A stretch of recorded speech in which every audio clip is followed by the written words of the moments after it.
We are back with semla season. You know how much I love my semlas. I would say I am a semla expert, connoisseur. Back in 2022, I took semla eating very seriously. I ate over 70 semlas. Not good for my waistline, but I did it for the people.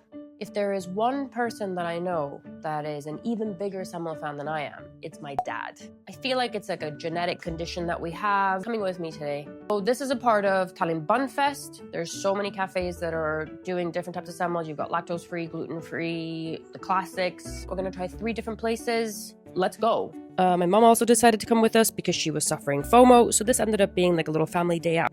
First up, Sumi. This is a bakery during the day and a restaurant at night. We tried a really interesting lemon curd donut semla. I've not tried anything like this before. It was absolutely delicious. And then like a classic raspberry jam one. We were off to a very solid start, and as you can tell, my dad was taking his job very seriously. Okay, let's continue on our adventures. We're now off to Krustum, which is a little bit of a drive away from the center of town, but not very far. If you're hanging around Mustamäe, this is the place to go. Since the cafe was really busy inside, we made a little cozy, wintry setup outside. They have 3 or 4 different flavors, and let me tell you, these are hefty boys. Super rich and creamy and absolutely delicious. Our final stop was Gustav Cafe at Kristina Keskus. You don't have to go out of your way to get a nice, good quality semla. Imagine you're doing your shopping and then you pop in here for a delicious semla to end the day. A great price point and many different flavors. So that's it for this time. Long live semla season.